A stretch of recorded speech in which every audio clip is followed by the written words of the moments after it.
வணக்கம். இந்திய நேரப்படி காலை 8:30 மணி செய்திகள். முதலில் ஜெம் தலைப்புச் செய்திகளை காணலாம்.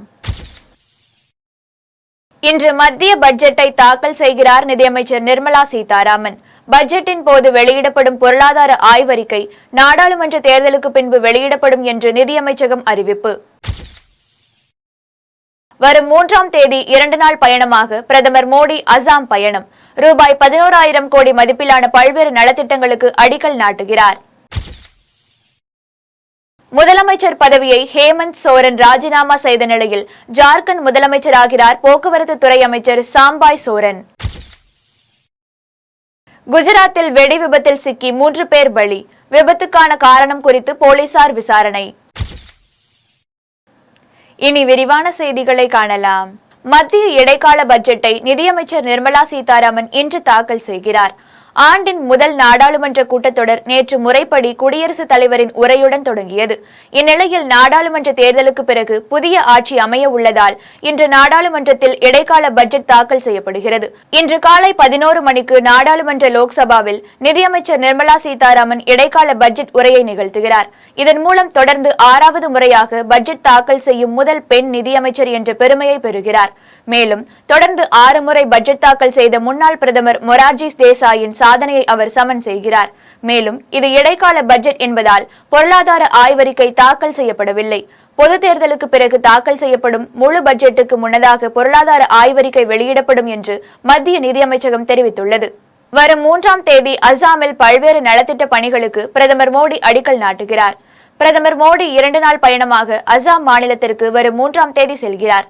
அசாமில் பல்வேறு நலத்திட்ட பணிகளை அவர் தொடங்கி வைக்கிறார். பிரதமர் மோடி வருகை குறித்து அசாம் முதலமைச்சர் ஹிமந்த பிஸ்வா சர்மா தனது எக்ஸ் பக்கத்தில் வெளியிட்டுள்ள பதிவில், பிரதமர் மோடி அழைப்பை ஏற்றுக்கொண்டதில் பெரிய கௌரவமாக கருதி மிகுந்த மகிழ்ச்சியுடன் இதை பகிர்ந்து கொள்கிறேன் என்றும் 11,000 கோடி மதிப்பிலான பல்வேறு நலத்திட்டங்களுக்கு பிரதமர் மோடி அடிக்கல் நாட்டுகிறார் என்றும் தெரிவித்துள்ளார். ஜார்க்கண்ட் மாநிலத்தில் முதலமைச்சர் பதவியை ஹேமந்த் சோரன் ராஜினாமா செய்த நிலையில் அம்மாநிலத்தில் சாம்பாய் சோரன் முதலமைச்சராகிறார். நில மோசடி தொடர்பாக அமலாக்கத்துறை அதிகாரிகள் ஜார்க்கண்ட் முன்னாள் முதலமைச்சர் ஹேமந்த் சோரனிடம் விசாரணை நடத்தினர். சுமார் 6 மணி நேரம் நடைபெற்ற விசாரணைக்கு பின்பு ஆளுநர் CP ராதாகிருஷ்ணனை சந்தித்து ஹேமந்த் சோரன் ராஜினாமா கடிதம் வழங்கினார். பின்னர் நில மோசடி வழக்கில் அவரை அமலாக்கத்துறை அதிகாரிகள் கைது செய்தனர். இந்நிலையில் ஜார்க்கண்ட் போக்குவரத்து துறை அமைச்சர் சாம்பாய் சோரன் அம்மாநிலத்தின் மீண்டும் முதலமைச்சராக பதவியேற்க உள்ளார். குஜராத்தில் ஏற்பட்ட வெடி விபத்தில் சிக்கி 3 பேர் பரிதாபமாக உயிரிழந்தனர். குஜராத்தின் வதோதரா நகரில் எகல்பரா கிராமத்தில் தனியார் நிறுவனம் ஒன்று செயல்பட்டு வருகிறது. இதில் திடீரென நேற்று இரவு வெடி விபத்து ஏற்பட்டது. இந்த விபத்தில் சிக்கி பலத்த காயமடைந்த 3 பேர் பரிதாபமாக உயிரிழந்தனர். மேலும் காயமடைந்த 2 பேர் மீட்கப்பட்டு மருத்துவமனையில் சிகிச்சை பெற்று வருகின்றனர். இந்த வெடி விபத்துக்கான காரணம் குறித்து போலீசார் விசாரணை மேற்கொண்டு வருகின்றனர். திட்டக்குடி தொகுதியில் மருத்துவமனை புதிய கட்டிடங்களை அமைச்சர்கள் மா சுப்பிரமணியன், CV கணேசன் ஆகியோர் திறந்து வைத்தனர். கடலூர் மாவட்டம் திட்டக்குடி தொகுதியில் கட்டப்பட்டுள்ள 17 ஆரம்ப சுகாதார நிலையங்களையும் துணை சுகாதார நிலையத்தையும் திறந்து வைக்கும் நிகழ்ச்சி மங்களூரில் நடைபெற்றது. நிகழ்ச்சியில் தொழிலாளர் நலன் மற்றும் திறன் மேம்பாட்டுத்துறை அமைச்சர் CV கணேசன் மற்றும் சுகாதாரத்துறை மற்றும் மக்கள் நல்வாழ்வுத்துறை அமைச்சர் மா சுப்பிரமணியன் ஆகிய இருவரும் கலந்து கொண்டு கட்டிடங்களை திறந்து வைத்தனர். அப்போது பேசிய அமைச்சர் மா சுப்பிரமணியன், திமுகவின் 2.5 ஆண்டு கால ஆட்சியில் இறப்பு விகிதம் குறைந்துள்ளது என்றும் அனைத்து மருத்துவமனைகளிலும் இதய நோய் நாய்க்கடி மருந்து அவசியம் இருக்கும் என்பதை உறுதிப்படுத்தியுள்ளோம் என்றும் தெரிவித்தார். நிகழ்ச்சியில் சட்டமன்ற உறுப்பினர் சபா ராஜேந்திரன் மற்றும் ஒன்றிய செயலாளர் செங்கோட்டுவன், ஒன்றிய குழு பெருந்தலைவர் சுகுணா சங்கர் மற்றும் மாவட்ட விளையாட்டு அணி அமைப்பாளர் வெங்கடேசன், மாவட்ட வருவாய் அலுவலர்கள், அரசு அதிகாரிகள் என பொதுமக்கள் பலரும் கலந்து கொண்டனர்.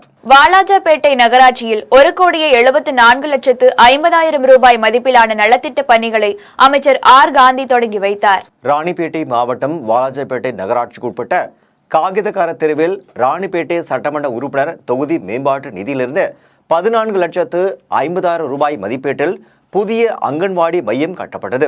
இந்த புதிய அங்கன்வாடி மையத்தை தமிழக கைத்தறி மற்றும் துணிநூல் துறை அமைச்சர் R காந்தி குத்து விளக்கேற்றி வைத்து பயன்பாட்டிற்காக திறந்து வைத்தார்.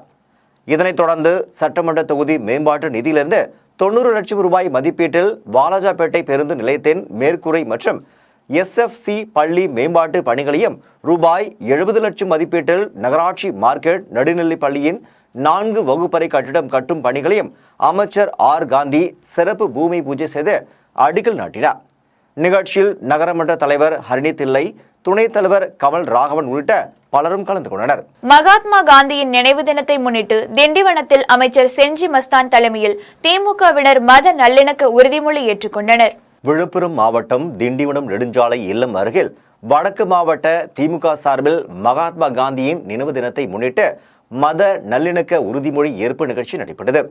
நிகழ்ச்சியில் வெளிநாடு வாழ் தமிழர்கள் மற்றும் சிறுபான்மை நலத்துறை அமைச்சர் செஞ்சி மஸ்தான் பங்கேற்ற மத நல்லிணக்க உறுதிமொழி ஏற்றுக்கொண்டார். நிகழ்ச்சியில் மாவட்ட அவைத்தலைவர் சேகர், பொருளாளர் ரமணன், திண்டிவனம் நகர செயலாளர் கண்ணன் உட்பட திமுக நிர்வாகிகள் பலரும் கலந்து கொண்டு மத நல்லிணக்க உறுதிமொழி ஏற்றனர். முல்லை பெரியாறு அணை விவகாரத்தில் கேரள அரசுடன் பேச்சுவார்த்தைக்கு தயார் என்று பொன்னையில் தமிழக நீர்வளத்துறை அமைச்சர் துரைமுருகன் தெரிவித்தார். வேலூர் மாவட்டம் பொன்னை பகுதியில் புதிதாக பொன்னை ஆற்றின் குறுக்கே ரூபாய் 35 கோடி மதிப்பீட்டில் அமைக்கப்பட்டு வரும் மேம்பால பணிகளை தமிழக நீர்வளத்துறை அமைச்சர் துரைமுருகன் நேரில் பார்வையிட்டு ஆய்வு செய்தார். ஆய்வு செய்த பின் செய்தியாளர்களை சந்தித்து பேசினார். அப்போது விவசாயிகள் மற்றும் பொதுமக்களுக்கு நீர் ஆதாரத்தை பெருக்குவதற்காக வேலூர் மாவட்டத்தில் பல்வேறு பகுதிகளில் தடுப்பணைகள் கட்டப்பட்டு வருகிறது என்றும், குறிப்பாக வாணியம்பாடியிலிருந்து ராணிப்பேட்டை வரை 4 தடுப்பணைகள் கட்டப்பட்டு வருகிறது என்றும், முல்லை பெரியாறு அணை விவகாரத்தில் கேரள அரசுடன் பேச்சுவார்த்தைக்கு தயார் என்றும் அமைச்சர் துரைமுருகன் தெரிவித்துள்ளார். 3 கட்டம் வருஷம் முதல் கட்டம் முடியுது, 2வது கட்டம் முடியுது 136 142 அடி எடுத்துக்கோ, 3வது கட்டம் முடிஞ்சதுக்கப்புறம் 152 அடி எடுத்துக்க முடியுது. இது 3ஐயும் நாங்கள் முடிச்சிட்டோம். இந்த 3வது கட்டம் முடியும் போது பேபி டேம்னு ஒன்று இருக்குது சின்னதாக, அந்த பேபி டேமினை ஸ்ட்ரெங்தன் பண்ணிட்டா நாங்கள் 152 அடி நிறுத்தலாம். ஆனால் நாங்கள் அந்த பேபி டேமை ஸ்ட்ரெங்தன் பண்ண விடாமல் அவங்க கேரளா ஏதாவது ஒரு வழியில் மறைச்சிக்கிட்டே இருக்காங்க. ஏன்னா நாங்கள் 152 அதுக்கு முன்னால் ஒரு 15-20 மரங்கள் இருக்கு, வேற ஒன்றும் பெருசு கிடையாது. தொழுநோய் இல்லாத இந்தியாவை உருவாக்குவோம் என்பதை வலியுறுத்தி அரியலூரில் மருத்துவக் கல்லூரி மாணவர்கள் விழிப்புணர்வு பேரணியில் ஈடுபட்டனர். ஒவ்வொரு ஆண்டும் ஜனவரி 30ஆம் தேதி உலக தொழுநோய் தினம் கடைபிடிக்கப்படுகிறது. இந்த நிலையில் தொழுநோயை கட்டுப்படுத்த மத்திய மாநில அரசுகள் பல்வேறு விழிப்புணர்வு நிகழ்ச்சிகளை நடத்தி வருகிறது. அதன் ஒரு பகுதியாக அரியலூர் அரசு மருத்துவக் கல்லூரி மற்றும் சமூக நல மருத்துவத்துறை சார்பில் விழிப்புணர்வு பேரணி மருத்துவக் கல்லூரி முதல்வர் முத்துகிருஷ்ணன் தலைமையில் நடைபெற்றது. பேரணியில் மருத்துவக் கல்லூரி பேராசிரியர்கள், கல்லூரி மாணவர்கள் பங்கேற்ற தொழுநோய் ஏற்படுவதற்கான காரணங்கள், அதன் அறிகுறிகள், அதனை கட்டுப்படுத்தும் வழிமுறைகள் மற்றும் அதற்கு அரசு மருத்துவமனைகளில் வழங்கப்படும் சிகிச்சைகள் குறித்த பல்வேறு விழிப்புணர்வு வாசகங்கள் அடங்கிய பதாகைகளை கையில் ஏந்தியவாறு பேரணியாக சென்று பொதுமக்களிடையே விழிப்புணர்வை ஏற்படுத்தினர். விருதாச்சலம் அரசு மருத்துவமனையில் அமைச்சர்கள் மா சுப்பிரமணியன், சி.வே. கணேசன் ஆகியோர் ஆய்வு செய்தனர். கடலூர் மாவட்டத்தில் பல்வேறு நிகழ்ச்சிகளில் கலந்து கொள்ள வருகை புரிந்த தமிழக சுகாதாரத்துறை அமைச்சர் மா சுப்பிரமணியன் மற்றும் தொழிலாளர் நலன் மற்றும் திறன் மேம்பாட்டுத்துறை அமைச்சர் சி.வே. கணேசன் ஆகியோர் விருதாச்சலம் அரசு மருத்துவமனையில் திடீர் ஆய்வு மேற்கொண்டனர். அப்போது மருத்துவமனையில் அவசர சிகிச்சை பிரிவு, இரத்த சுத்திகரிப்பு பிரிவு அறை உள்ளிட்டவற்றில் ஆய்வு செய்து நிறை குறைகளை கேட்டறிந்தனர். ஆய்வின் போது சட்டமன்ற உறுப்பினர் எம்.ஆர். ராதாகிருஷ்ணன், மருத்துவர்கள் சங்கவி முருகதாஸ், மருத்துவமனை அதிகாரி மருத்துவர் சுவாமிநாதன் மற்றும் சுகாதாரத்துறை அதிகாரிகள் உடனிருந்தனர். தென்சருக்கை இணைப்பு பாலம் பழுதடைந்துள்ளதால் விபத்து ஏற்படும் முன்பு புதிய பாலத்தை கட்டித்தர வேண்டும் என பொதுமக்கள் அரசிற்கு கோரிக்கை விடுத்துள்ளனர். தஞ்சாவூர் மாவட்டம் பாபநாசம் அருகே தென்சருக்கை மற்றும் ராஜகிரி பகுதியை இணைக்கும் பாலம் அமைந்துள்ளது. இந்த பாலத்தினால் சுற்று வட்டாரத்தில் உள்ள சுமார் 20க்கும் மேற்பட்ட கிராம மக்கள் பயனடைந்து வருகின்றனர். தற்போது இந்த பாலத்தின் இரு புறங்களிலும் பக்கவாட்டில் உள்ள பாதுகாப்பு சுவர்கள் உடைந்த நிலையில் பாதுகாப்பிற்காக இருந்த பைப்புகளும் இல்லாததால் எந்த நேரமும் விபத்துகள் ஏற்படும் சூழல் ஏற்பட்டுள்ளது. இந்த நிலையில் சம்பந்தப்பட்ட அதிகாரிகள் சுற்று வட்டார கிராம மக்களின் பாதுகாப்பு கருதி உடனடியாக பாலத்தினை பார்வையிட்டு விபத்து ஏற்படும் முன்பு புதிய பாலம் கட்டித்தர வேண்டும் என்றும் தென்சருக்கை மற்றும் ராஜகிரி பொதுமக்கள் அரசிற்கு கோரிக்கை விடுத்தனர். விழுப்புரத்தில் 10 அம்ச கோரிக்கைகளை வலியுறுத்தி ஆசிரியர்கள் கண்டன ஆர்ப்பாட்டத்தில் ஈடுபட்டனர். விழுப்புரம் மாவட்ட ஆட்சியர் பெருந்திட்ட வளாகம் எதிரே ஜாக்டோ ஜியோ அமைப்பினர் கண்டன ஆர்ப்பாட்டத்தில் ஈடுபட்டனர்.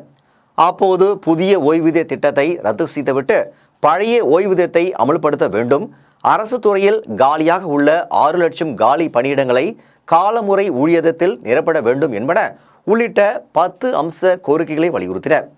ஆர்ப்பாட்டத்தில் ஈடுபட்ட 300க்கும் மேற்பட்ட ஆசிரியர்களை காவல்துறையினர் கைது செய்து தனியார் திருமண மண்டபத்தில் அடைத்தனர். பெருங்களத்தூர் அருகே டாடா ஏசி வாகனத்தில் பழங்கள் விற்பனை செய்த வியாபாரியிடம் ஓசியில் கொய்யா பழத்தை ஸ்லைஸ் போட்டு வாங்கி செல்லும் காவல்துறையின் வீடியோ சமூக வலைதளங்களில் வைரலாகி வருகிறது. தாம்பரம் அடுத்த பெருங்களத்தூரில் இந்திரா காந்தி காமராஜர் நெடுஞ்சாலையில் டாடா ஏசி வாகனத்தில் வியாபாரி ஒருவர் பழங்களை விற்பனை செய்து வந்தார். அப்போது அங்கு சென்ற பூமிநாதன் என்ற காவலர் வியாபாரியிடம் ஓசியில் கொய்யா பழத்தை வாங்கி அதை ஸ்லைஸ் போட்டு தருமாறு கூறியுள்ளார்.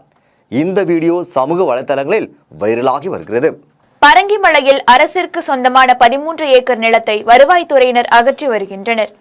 சென்னை அடுத்த பரங்கிமலை ஜிஎஸ்டி சாலையில் 3200 கோடி மதிப்பிலான அரசிற்கு சொந்தமான 13 ஏக்கர் நிலத்தை குத்தகைக்கு எடுத்தவர்கள் குத்தகை காலம் முடிந்த பின்னரும் நிலத்தை அரசிற்கு ஒப்படைக்காமல் வணிக நோக்கில் பயன்படுத்தி வந்துள்ளனர். இந்த நிலையில் அரசுக்கு சொந்தமான இடத்தை மீட்க உயர்நீதிமன்ற உத்தரவின்படி செங்கல்பட்டு மாவட்ட ஆட்சியர் அருள்ராஜ் ஆணைக்கிணங்க பல்லாவரம் வட்டாட்சியர் ஆறுமுகம் தலைமையில் வருவாய்த்துறையினர் காவல்துறையினரின் பாதுகாப்புடன் ஆக்கிரமிப்புகளை அகற்றி வருகின்றனர். மது வாங்கி தராததால் நண்பனை உருட்டுக்கட்டையால் தாக்கியவரை காவல்துறையினர் கைது செய்து சிறையில் அடைத்தனர். சென்னை தண்டையார்பேட்டையில் சேனியம்மன் கோவில் தெருவில் உள்ள மதுபான கடையில் டாடா ஏசி ஓட்டுநர் தமிழ்வாணன் என்பவர் மது அருந்தி கொண்டிருந்தார். அப்போது அங்கு வந்த அவரது நண்பர் கணேஷ் என்பவர் எனக்கும் மது வாங்கி கொடு என்று தமிழ்வாணனிடம் கேட்டுள்ளார். தன்னிடம் காசு இல்லை என தமிழ்வாணன் தெரிவித்ததால் பலமுறை நான் உனக்கு மதுபானம் வாங்கி கொடுத்தேன் என்று தமிழ்வாணனிடம் கணேஷ் சண்டையிட்டுள்ளார். இந்த நிலையில் தமிழ்வாணனை கணேசன் அங்கிருந்த உருட்டுக்கட்டையால் பலமாக தாக்கியதில் இரத்த வெள்ளத்தில் நிலை கொழுந்து கீழே விழுந்த தமிழ்வாணனை அருகில் இருந்தவர்கள் மீட்டு சிகிச்சைக்காக அரசு ஸ்டான்லி மருத்துவமனையில் அனுமதித்தனர். தமிழ்வாணன் உயிருக்கு ஆபத்தான நிலையில் தீவிர சிகிச்சை பிரிவில் சிகிச்சை பெற்று வருகிறார். இது குறித்து வண்ணாரப்பேட்டை காவல்துறையினர் வழக்கு பதிவு செய்து கணேசனை கைது செய்து சிறையில் அடைத்தனர். திருவள்ளூர் மாவட்ட டிப்பர் லாரி உரிமையாளர்கள் மற்றும் ஓட்டுநர்கள் உண்ணாவிரதம் ஆரம்பித்து 3 மணி நேரம் கூட தாக்குப்பிடிக்காமல் பிரியாணி சாப்பிட்ட சம்பவம் காவல்துறையினர் மற்றும் பொதுமக்களிடையே அதிர்ச்சியையும் சர்ச்சையையும் ஏற்படுத்தியுள்ளது. உண்ணாவிரதம் ஆரம்பித்து 3 மணி நேரம் கூட தாக்குப்பிடிக்க முடியாமல் பிரியாணி சாப்பிட்ட சம்பவம் காவல்துறையினர் மற்றும் பொதுமக்களிடையே அதிர்ச்சியும் சர்ச்சையும் ஏற்படுத்தியுள்ளது. திருவள்ளூர் அரசு மருத்துவக் கல்லூரி சாலையில் திருவள்ளூர் மாவட்ட டிப்பர் லாரி உரிமையாளர்கள் மற்றும் ஓட்டுநர்கள் பல்வேறு கோரிக்கைகளை வலியுறுத்தி உண்ணாவிரத போராட்டத்தில் ஈடுபட்டனர். அப்போது மத்திய அரசின் ஹெட் அண்ட் ரன் என்ற புதிய சட்டத்தை திரும்ப பெற வேண்டும் என்றும் திருவள்ளூர் மாவட்டத்தில் மணல் குவாரிகளை திறக்க வேண்டும் என்பன உள்ளிட்ட பல்வேறு கோரிக்கைகளை வலியுறுத்தினர். உண்ணாவிரத போராட்டத்தில் ஈடுபட்ட 200க்கும் மேற்பட்டோர் மதிய வேளையில் திருவள்ளூர் அரசு மருத்துவக் கல்லூரி செல்லும் சாலையில் ஓரங்களில் குழுவாக அமர்ந்து பிரியாணி சாப்பிட்ட சம்பவம் காவல்துறையினர் மற்றும் பொதுமக்களிடையே அதிர்ச்சியும் சர்ச்சையும் ஏற்படுத்தியுள்ளது. சென்னை விமான நிலையம் எதிரே தீப்பற்றி எரிந்த இருசக்கர வாகனத்தை விட்டுவிட்டு சென்ற நபர் குறித்து காவல்துறையினர் விசாரணை நடத்தி வருகின்றனர். சென்னை கிண்டியில் இருந்து தாம்பரம் நோக்கி இருசக்கர வாகனத்தை 25 வயது மிக்க ஒருவர் ஓட்டி சென்றார். பழைய விமான நிலையம் எதிரே ஜிஎஸ்டி சாலையில் சென்று கொண்டிருந்த போது திடீரென இருசக்கர வாகனத்திலிருந்து புகை வந்ததால் உடனே வாகனத்தை சாலையில் நிறுத்திவிட்டு வாகனத்தை ஓட்டி வந்த நபர் அங்கிருந்து விரைந்து சென்று விட்டார். சிறிது நேரத்தில் மளமளவென இருசக்கர வாகனம் தீப்பற்றி எரிய தொடங்கியது. இதனை பார்த்த ரோந்து பணியிலிருந்த மீனம்பாக்கம் காவல்துறையினர் உடனே தீயணைப்பு நிலையத்திற்கு தகவல் அளித்தார். இதனிடையே காவல்துறையினர் மற்றும் விமான நிலையத்தின் ஊழியர்கள் இருசக்கர வாகனத்தில் பற்றிய தீயை அணைத்தனர். இது குறித்து மீனம்பாக்கம் காவல்துறையினர் வழக்கு பதிவு செய்து வாகனத்தை திருடி சென்றபோது தீப்பற்றி எரிந்ததால் வாகனத்தை விட்டுவிட்டு நபர் ஓடிவிட்டாரா என்ற கோணத்தில் காவல்துறையினர் விசாரணை நடத்தி வருகிறார்கள். புதுச்சேரியில் உயர்நீதிமன்ற உத்தரவுப்படி சேவல் சண்டை பந்தயம் நடத்த அரசு அனுமதி அளிக்க வேண்டும் என்று சண்டை கோழி வளர்ப்பவர்கள் அரசிற்கு கோரிக்கை விடுத்துள்ளனர். தமிழர்களின் வீரத்தை பறைசாற்றும் வகையிலும் அடுத்த சந்ததிகளுக்கு கொண்டும் செல்லும் வகையிலும் பாரம்பரிய விளையாட்டுகளான ஜல்லிக்கட்டு, சேவல் சண்டை, சிலம்பம் மற்றும் கிடா சண்டை ஆகியவை தமிழகத்தின் பல்வேறு பகுதிகளில் பாரம்பரியமாக நடத்தப்பட்டு வருகிறது. ஆனால் இந்த 4 விளையாட்டுகளிலுமே புதுச்சேரியில் நடத்தப்படவில்லை என்றும் இந்நிலையில் சேவல் சண்டை நடத்துவதற்கு உயர்நீதிமன்றம் ஆணை பிறப்பித்தும் புதுச்சேரியில் சேவல் சண்டை பந்தயம் நடத்த புதுச்சேரி அரசு அனுமதி மறுத்து வருகிறது. இதனால் சேவல் சண்டை பந்தயம் நடத்த அரசு அனுமதிக்க வேண்டும் என்று சண்டை கோழி வளர்ப்பவர்கள் அரசிற்கு கோரிக்கை விடுத்தனர். இது தொடர்பாக சேவல் வளர்ப்பவர்களின் ஒருங்கிணைப்பாளர் சின்னத்தம்பி செய்தியாளர்களிடம் தெரிவிக்கையில், பொங்கல் திருநாள் ஒரு கோயில் முன்னிட்டு ஒரு சிஎம் பிறந்த நாளுக்கு ஆர்டர் கொடுக்குறாங்க. ஆனால் நாங்கள் போய் கேட்டால் இந்த பாண்டிச்சேரி கவர்மெண்ட்டு இது இல்லை, காவல்துறை என்ன சொல்லுது, இது சட்டம், இது உங்களுக்கு விரோதம், இது கிடையாது, உங்களுக்கு இதை நாங்கள் கொடுக்கறது இல்லை அப்படின்றாங்க. இதை நாங்கள் இது எல்லாத்தையுமே போகிறது தானே, ஹைகோர்ட்டுன்றது பாண்டிச்சேரி தமிழ்நாடு ரெண்டும் ஒன்று தானே. அந்த ஆர்டர் இருக்குது, நாங்கள் கேட்க அது இல்லை, நீ வாங்கினாலும் நாங்கள் விட மாட்டோம் அப்படின்னு சொல்கிறாங்க காவல்துறை. ராணிப்பேட்டை மாவட்ட ஆட்சியர் ச. வளர்மதி உங்களை தேடி உங்கள் ஊரில் திட்ட ஆய்வின் போது அதிரடி நடவடிக்கையாக சத்துணவு அமைப்பாளரை பணியிடை நீக்கம் செய்ய உத்தரவிட்டார். ராணிப்பேட்டை மாவட்ட ஆட்சியர் ச. வளர்மதி உங்களை தேடி உங்கள் ஊரில் திட்ட ஆய்வின் போது அரக்கோணம் வட்டம் கும்மிடிப்பேட்டை ஊராட்சியில் செயல்படும் உயர்நிலைப் பள்ளியில் முட்டையுடன் வழங்கப்படும் மதிய உணவு திட்டத்தினை ஆய்வு செய்தார். அப்போது வருகை பதிவேட்டில் 344 மாணவர்கள் உள்ள நிலையில் 210 முட்டைகள் மட்டுமே தயார் செய்யப்பட்டு வழங்கப்பட்டது. இறுதியில் 7 மாணவர்களுக்கு முட்டை கிடைக்கவில்லை என்பதால் இருப்பு அறையில் முட்டைகள் வைக்கப்பட்டிருந்ததை மாவட்ட ஆட்சியர் ச. வளர்மதி கணக்கெடுத்தார். மேலும் முட்டைகள் குறைவாக இருந்ததற்கான காரணத்தை சத்துணவு அமைப்பாளர் மலர் என்பவரிடம் கேட்டபோது வேறு ஒரு பள்ளியில் இறக்கி வைத்துள்ளனர் என்றும் தவறான தகவல்களை தெரிவித்தார். இதனையடுத்து உடனடியாக மாவட்ட ஆட்சியரின் நேர்முக உதவியாளரான சத்துணவு வேதநாயகத்திடம் சத்துணவு அமைப்பாளர் மலர் என்பவரிடம் முட்டை, அரிசி, பருப்பு மற்றும் காய்கறிகள் ஆகியவற்றின் பதிவேடுகளில் கணக்கில் முறையாக இல்லை என்பதும் இதனை உடனடியாக ஆய்வு செய்து சத்துணவு அமைப்பாளரை பணியிட நீக்கம் செய்ய உத்தரவிட்டார். அப்போது மாவட்ட ஊரக வளர்ச்சி திட்ட இயக்குனர் லோகநாயகி, வட்டாட்சியர் சண்முக சுந்தரம் மற்றும் துறை சார்ந்த அலுவலர்கள் உடனிருந்தனர். சென்னை கொளத்தூர் 4 வழிச்சாலையில் போக்குவரத்து காவல்துறை சார்பில் போக்குவரத்து குறித்த விழிப்புணர்வு பேரணி நடைபெற்றது. சென்னை கொளத்தூர் 4 வழிச்சாலையில் ரோட்டரி போக்குவரத்து காவல்துறை சார்பில் சாலை போக்குவரத்து குறித்த விழிப்புணர்வு பேரணி நடைபெற்றது. பேரணிக்கு போக்குவரத்து உதவி ஆய்வாளர் காசி விஸ்வநாதன் தலைமை தாங்கினார். உதவி ஆணையர் முன்னிலை வகித்தார். பேரணியில் பள்ளி மாணவர்கள் பங்கேற்று இருசக்கர வாகனங்களில் செல்பவர்கள் கட்டாயம் தலைக்கவசம் அணிய வேண்டும், காரில் செல்பவர்கள் சீட் பெல்ட் அணிய வேண்டும் என்பன உள்ளிட்ட பல்வேறு வாசகங்கள் அடங்கிய பதாகைகளை கையில் ஏந்தியபடி பொதுமக்களிடையே விழிப்புணர்வை ஏற்படுத்தினர். இது தொடர்பாக போக்குவரத்து உதவி ஆணையர் செய்தியாளர்களிடம் தெரிவிக்கையில், நடைபெற்று கொண்டிருக்கிறது சென்னை சிட்டி டிராஃபிக்கில். அதன் எதிரொலியாக வில்லிவாக்கம் சரகத்தில் இன்ஸ்பெக்டர் ஜெயக்குமார் அவர்கள் தலைமையில் நானும் இன்று கலந்து கொண்டேன். ஸ்கூல் பிள்ளைகளில் ஒரு 100 பேர் கொண்டு ஸ்கூல் பிள்ளைகள் சாலை ஓரமாக நடந்து பொதுமக்கள் மற்றும் வாகன ஓட்டிகளுக்கு விழிப்புணர்வு இன்று ஏற்படுத்தியுள்ளனர். இதன் மூலம் நாம் தெரிவிப்பது யாதெனில், அனைவரும் விபத்தில்லாமல் சாலையில் பயணிக்க வேண்டும், போக்குவரத்து விதிகளை மதித்தல் வேண்டும் என்ற கருத்தின் அடிப்படையில் இந்த மாத சாலை விழிப்புணர்வு மாத விழா நடைபெற்றுக் கொண்டிருக்கிறது. வணக்கம்.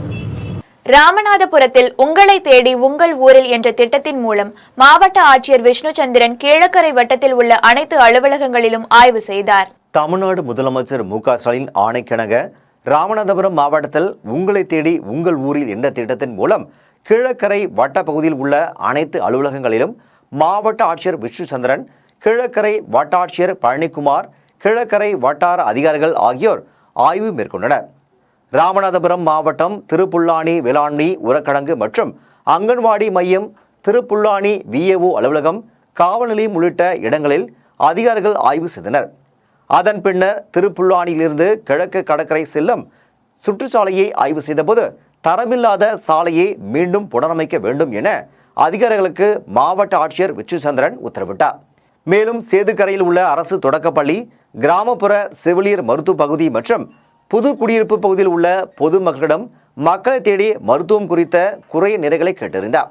அப்போது அடிப்படை வசதிகள் மிக மிக குறைவாக உள்ளதாக பொதுமக்கள் குற்றம் சாட்டினர். உடனடியாக சரி செய்து தருவதாக மாவட்ட ஆட்சியர் விஷ்ணுசந்திரன் உறுதியளித்தார். புதிய கட்டிடம் கட்டுவதற்கான இடத்தை கொடுத்ததற்காகவும் பூங்காக்கள் அமைத்து கொடுத்தமைக்காகவும் திருவள்ளூரில் நடைபெற்ற நகராட்சி கவுன்சிலர்கள் கூட்டத்தில் கவுன்சிலர் ஜான் நன்றி தெரிவித்தார். திருவள்ளூர் நகராட்சி கவுன்சிலர்கள் கூட்டம் நகராட்சி தலைவர் உதயமலர் பாண்டியன் தலைமையில் நடைபெற்றது. கூட்டத்தில் திருவள்ளூர் நகராட்சி சார்பில் நகராட்சி பள்ளிக்கு புதிய கட்டிடம் கட்டுவதற்கான இடத்தை கொடுத்ததற்காகவும் பூங்காக்கள் அமைத்து கொடுத்தமைக்காகவும் நகராட்சி நிர்வாகத்திற்கு கவுன்சிலர் ஜான் நன்றி தெரிவித்தார். மேலும் கூட்டத்தில் கவுன்சிலர்கள் முன் வைத்துள்ள பல்வேறு கோரிக்கைகள் மீது உடனடியாக நடவடிக்கை எடுக்கப்படும் என்று நகராட்சி தலைவர் மற்றும் அதிகாரிகள் உறுதியளித்தனர். இதில் துணைத் தலைவர் ரவிச்சந்திரன், திருவள்ளூர் நகராட்சி ஆணையர் சுபாஷினி மற்றும் 27 கவுன்சிலர்கள் கலந்து கொண்டனர். கலைஞர் கருணாநிதி நூற்றாண்டு விழாவை முன்னிட்டு கொத்தப்பள்ளி ஊராட்சியில் நடைபெற்ற முகாமில் ஊரக வளர்ச்சித்துறை அமைச்சர் ஐ. பெரியசாமி பயனாளிகளுக்கு இலவச பட்டாக்களை வழங்கினார். திண்டுக்கல் மாவட்டம் ரெட்டியான் சத்திரம் அடுத்த கொத்தப்பள்ளி ஊராட்சியில் கலைஞர் கருணாநிதி நூற்றாண்டு விழாவை முன்னிட்டு திண்டுக்கல் மாவட்ட வருவாய் மற்றும் பேரிடர் மேலாண்மைத்துறை சார்பில் சிறப்பு பட்டா வழங்கும் முகாம் நடைபெற்றது. முகாமிற்கு மாவட்ட ஆட்சியர் பூங்கொடி தலைமை தாங்கினார். முகாமில் ஊரக வளர்ச்சித்துறை அமைச்சர் ஐ. பெரியசாமி கலந்து கொண்டு பயனாளிகளுக்கு இலவச பட்டாக்களை வழங்கினார். மேலும் 10 மாற்றுத்திறனாளிகளுக்கு 3 சக்கர மிதிவண்டி உள்ளிட்ட நலத்திட்ட உதவிகளை வழங்கினார். முகாமில் திண்டுக்கல் மாவட்ட பொருளாளர் சத்தியமூர்த்தி, கன்னிவாடி பேரூராட்சி தலைவர் தனலட்சுமி சண்முகம் மற்றும் கொத்தப்பள்ளி ஊராட்சி மன்ற தலைவர் அன்பரசு சுந்தரி, கொத்தப்பள்ளி ஊராட்சி மன்ற துணைத் தலைவர் ரங்கசாமி, கன்னிவாடி பேரூராட்சி துணைத் தலைவர் கீதா முருகானந்தம் மற்றும் சேவேர் உள்ளிட்ட பலரும் கலந்து கொண்டனர். காஞ்சிபுரம் வட்டத்திற்குட்பட்ட பகுதிகளில் மாவட்ட ஆட்சியர் கலைச்செல்வி ஆய்வு செய்தார். தமிழகம் முழுவதும் உங்களை தேடி உங்கள் ஊரில் என்ற திட்டத்தின் மூலம் மாவட்ட ஆட்சியர் தலைமையிலான அதிகாரிகள் ஆய்வு மேற்கொண்டு வருகிறார்கள். அந்த வகையில் காஞ்சிபுரம் வட்டத்திற்குட்பட்ட பகுதிகள் மற்றும் கோவிந்தவாடி, அகரம், குறுவட்டம் உள்ளிட்ட பகுதிகளில் காஞ்சிபுரம் மாவட்ட ஆட்சியர் தலைமையிலான அதிகாரிகள் ஆய்வு செய்தனர். அதன்படி முதல் நிகழ்வாக காஞ்சிபுரம் மாவட்ட அரசு தலைமை மருத்துவமனையில் மாவட்ட ஆட்சியர் கலைச்செல்வி ஆய்வு மேற்கொண்டார். அப்போது சிகிச்சைக்காக வந்த நோயாளிகளிடம் சிகிச்சை அளிக்கப்படும் முறைகள் குறித்து மருத்துவர்களிடம் கேட்டறிந்தார். மேலும் மருந்து இருப்பு மற்றும் வழங்கல், சுகாதார பணிகள் உள்ளிட்டவைகள் குறித்து மாவட்ட ஆட்சியர் கலைச்செல்வி ஆய்வு மேற்கொண்டார். இதனைத் தொடர்ந்து மாவட்ட ஆட்சியர் செய்தியாளர்களிடம் தெரிவிக்கையில், ஆரம்பிச்சிருக்காங்க. அதுல வீக்லி மந்த்லி ஒன்ஸ் வந்து ஒரு பர்டிகுலர் தாலுக்கை சூஸ் பண்ணி அந்த பர்டிகுலர் தாலுக்குல ஒரு ஃபியூ வில்லேஜஸ் சூஸ் பண்ணி அது ஒரு ஃபிர்காவா இருக்கலாம், அந்த 2 ஃபிர்காவா இருக்கலாம், அந்த மாதிரி நம்ம கன்வீனியன்ட்டுக்கு ஏற்ற மாதிரி சூஸ் பண்ணி அங்க போய் கவர்மெண்டோடைய சர்வீசஸ் ஸ்கீம்ஸ் எல்லாம் மக்களுக்கு கிடைக்குதா, எல்லா சர்வீசஸும் கிடைக்குதா அப்படிங்கறத செக் பண்ணி ரிப்போர்ட் பண்ண சொல்லியிருக்காங்க. ஒன் கம்ப்ளீட் டே, அதாவது ஒரு நாள் காலையில 9 மணில இருந்து அடுத்த நாள் காலையில 9 மணி வரைக்கும் பண்ணணும் அப்படின்னு சொல்லிட்டு ஃபர்ஸ்ட் இன்னைக்கு வந்து இந்த government head quarters hospital Kanchipuram வந்திருக்கேன். வான் த்ரூ ஒரு தரோ இன்ஸ்பெக்ஷன் பார்த்துருக்கோம். நிறைய ரெக்குயர்மெண்ட்ஸ் கேட்டிருக்காங்க. ஆக்சுவலி இந்த ஹெட் குவார்டர்ஸ் ஹாஸ்பிட்டலை பொறுத்தவரை it is equal to government medical college ஹாஸ்பிட்டலுக்கு ஈக்குவலண்டா இங்க பேஷண்ட்ஸ் வராங்க. திமுக தேர்தலில் அளித்த வாக்குறுதிகளை உடனே நிறைவேற்ற வேண்டும் என்பன உள்ளிட்ட பல்வேறு கோரிக்கைகளை வலியுறுத்தி அரியலூரில் ஜாக்டோ ஜியோ அமைப்பினர் கண்டன ஆர்ப்பாட்டத்தில் ஈடுபட்டனர். அரியலூர் அண்ணா சிலை அருகே பல்வேறு கோரிக்கைகளை வலியுறுத்தி ஜாக்டோ ஜியோ அமைப்பினர் கண்டன ஆர்ப்பாட்டத்தில் ஈடுபட்டனர். அப்போது அரசு துறைகளில் காலியாக உள்ள பணியிடங்களை நிரப்பட வேண்டும், புதிய ஓய்வூதிய திட்டத்தை ரத்து செய்துவிட்டு பழைய ஓய்வூதிய திட்டத்தை அமல்படுத்த வேண்டும், சரண்டர் உள்ளிட்ட நிலுவைத் கோரிக்கைகளை நிறைவேற்ற வேண்டும், திமுக தேர்தலில் அளித்த வாக்குறுதிகளை உடனே நிறைவேற்ற வேண்டும் என உள்ளிட்ட பல்வேறு கோரிக்கைகளை வலியுறுத்தினர். இதில் அனைத்து துறை அரசு அதிகாரிகள், ஆசிரியர்கள், பணியாளர்கள் என ஏராளமானோர் கலந்து கொண்டனர். ஆர்ப்பாட்டத்தை தொடர்ந்து சாலை மறியலில் ஈடுபட்ட 200க்கும் மேற்பட்டோரை காவல்துறையினர் கைது செய்தனர். மதுரை தொண்டி தேசிய நெடுஞ்சாலையில் குளிர்பானங்களை ஏற்றி வந்த சரக்கு வாகனம் கட்டுப்பாட்டை இழந்து கவிழ்ந்து விபத்துக்குள்ளானதில் விற்பனையாளர் படுகாயத்துடன் மருத்துவமனையில் அனுமதிக்கப்பட்டு சிகிச்சை பெற்று வருகிறார். சிவகங்கை மாவட்டம் தேவகோட்டையை சேர்ந்த சதீஷ்குமார் என்பவர் கார்த்திகா ஏஜென்சி என்ற பெயரில் குளிர்பானங்கள் மற்றும் மினரல் வாட்டர் ஆகியவற்றை கடைகளுக்கு மொத்தமாக விற்பனை செய்து வருகிறார். இந்த நிலையில் தேவகோட்டையிலிருந்து தொண்டிக்கு விற்பனைக்காக 1 லட்சம் மதிப்பிலான குளிர்பானங்கள், மினரல் வாட்டர் ஆகியவற்றை பொலிரோ என்ற சரக்கு வாகனத்தில் ஏற்றிக்கொண்டு ஓட்டுநர் அந்தோணி ஆரோக்கியசாமி, விற்பனையாளர் முகமது முத்து ஆகியோர் வாகனத்தில் சென்றனர். மதுரை தொண்டி தேசிய நெடுஞ்சாலையில் பெருமளந்தேல் கிராமத்தில் கட்டுப்பாட்டை இழந்த சரக்கு வாகனம் கவிழ்ந்து விபத்துக்குள்ளானது. இந்த விபத்தில் விற்பனையாளர் முகமது முத்து என்பவர் காயத்துடன் தொண்டி அரசு ஆரம்ப சுகாதார நிலையத்தில் சிகிச்சைக்காக அனுமதிக்கப்பட்டார். இது குறித்து தகவலறிந்து வந்த திருவண்ணை வட்டாட்சியர் கார்த்திகேயன் விபத்து நடந்த பகுதியில் பார்வையிட்டு விவரங்களை கேட்டறிந்தார். மேலும் தொண்டி காவல்துறையினர் வழக்கு பதிவு செய்து விசாரணை நடத்தி வருகிறார்கள். அரியலூர் பழூர் பகுதியில் குடிநீர் வராததால் ஊராட்சி ஒன்றிய அலுவலகம் முன்பு பொதுமக்கள் தரையில் அமர்ந்து தர்ணா போராட்டத்தில் ஈடுபட்டனர். அரியலூர் மாவட்டம் தாப்பழூர் ஊராட்சியில் 2வது மற்றும் 4வது வார்டில் குடிநீர் குழாய் உடைந்ததால் கடந்த ஒரு வாரமாக குடிநீர் தட்டுப்பாடு ஏற்பட்டுள்ளது. இது குறித்து சம்பந்தப்பட்ட அதிகாரிகளிடம் பலமுறை புகார் தெரிவித்தும் எந்த ஒரு நடவடிக்கையும் எடுக்கவில்லை. இதனால் ஆத்திரமடைந்த தாப்பழூர் ஊராட்சி பொதுமக்கள் மற்றும் ஒன்றிய அலுவலகம் முன்பு தரையில் அமர்ந்து தர்ணா போராட்டத்தில் ஈடுபட்டனர். இது குறித்து தகவலறிந்த சம்பவ இடத்திற்கு சென்ற தாப்பழூர் காவல்துறையினர் மற்றும் வட்டார வளர்ச்சி அலுவலர்கள் பொதுமக்களிடம் பேச்சுவார்த்தை நடத்தினர். அப்போது தாப்பழூர் ஊராட்சி பொதுமக்கள் குழாயில் ஏற்பட்ட உடைப்பை உடனடியாக சரி செய்து குடிநீர் விநியோகிக்க வேண்டும் என கோரிக்கை விடுத்தனர். கோரிக்கை குறித்து உடனடி நடவடிக்கை எடுப்பதாக வட்டார வளர்ச்சி நிர்வாகிகள் உறுதி அளித்ததை அடுத்து பொதுமக்கள் தர்ணா போராட்டத்தை கைவிட்டு கலைந்து சென்றனர். வாணியம்பாடி நகராட்சியில் நகரமன்ற தலைவர் உமாபாய் சிவாஜி கணேசன் தலைமையில் அவசர கூட்டம் நடைபெற்றது. திருப்பத்தூர் மாவட்டம் வாணியம்பாடி நகரமன்றத்தில் அவசர கூட்டம் நடைபெற்றது. கூட்டத்திற்கு நகரமன்ற தலைவர் உமாபாய் சிவாஜி கணேசன் தலைமை வகித்தார். நகராட்சி ஆணையாளர் சதீஷ்குமார், நகரமன்ற துணைத் தலைவர் கயாஸ் அகமத் மற்றும் பலரும் முன்னிலை வகித்தனர். நகராட்சி பொறியாளர் ராஜேந்திரன் அரைமணியும் வரவேற்றார். கூட்டத்தில் வரவு செலவுகள் மற்றும் திட்ட பணிகளுக்கான 158 தீர்மானங்களும் ஒருமனதாக நிறைவேற்றப்பட்டது. முன்னதாக மறைந்த நகரமன்ற உறுப்பினர் மூர்த்தி, பொன்னுசாமி, இக்பால் ஆகியோரின் மறைவிற்கு 1 நிமிடம் மௌன அஞ்சலி செலுத்தப்பட்டது. கூட்டத்தில் மன்ற உறுப்பினர்கள் தங்கள் வார்டு பகுதியில் உள்ள பிரச்சனைகள் குறித்து பேசினர். அப்போது மன்ற உறுப்பினர்களின் கோரிக்கை கேட்ட பின்னர் நகரமன்ற தலைவர் உமா சிவாஜி கணேசன் உரிய நடவடிக்கை எடுப்பதாக பதிலளித்தார். கூட்டத்தில் நகரமன்ற உறுப்பினர்கள் VS சாரதிகுமார், சித்ரா தென்னரசு, மாபா சாரதி, கலைச்செல்வன், சித்ரா, பத்மாவதி, வாகுன் பேகம், சலீம் மற்றும் தௌலத், முகபுனிசா, நாசர் கான் உள்ளிட்ட பலரும் கலந்து கொண்டனர். முடிவில் நகராட்சி மேலாளர் பாஸ்கர் நன்றி தெரிவித்தார். மீண்டும் ஜெம் தலைப்புச் செய்திகள். இன்று மத்திய பட்ஜெட்டை தாக்கல் செய்கிறார் நிதியமைச்சர் நிர்மலா சீதாராமன். பட்ஜெட்டின் போது வெளியிடப்படும் பொருளாதார ஆய்வறிக்கை நாடாளுமன்ற தேர்தலுக்கு பின்பு வெளியிடப்படும் என்று நிதியமைச்சகம் அறிவிப்பு. வரும் 3ஆம் தேதி 2 நாள் பயணமாக பிரதமர் மோடி அசாம் பயணம். ரூபாய் 11,000 கோடி மதிப்பிலான பல்வேறு நலத்திட்டங்களுக்கு அடிக்கல் நாட்டுகிறார். முதலமைச்சர் பதவியை ஹேமந்த் சோரன் ராஜினாமா செய்த நிலையில் ஜார்க்கண்ட் முதலமைச்சராகிறார் போக்குவரத்து துறை அமைச்சர் சாம்பாய் சோரன். குஜராத்தில் வெடி விபத்தில் சிக்கி 3 பேர் பலி. விபத்துக்கான காரணம் குறித்து போலீசார் விசாரணை. இத்துடன் ஜெம் செய்திகள் நிறைவடைகின்றன. மீண்டும் ஜெம் செய்திகள் மதியம் 1:30 மணிக்கு. உடனுக்குடன் செய்திகளை காண gemlive.tv என்ற இணையதளத்தில் இணைந்திருங்கள். நன்றி, வணக்கம்.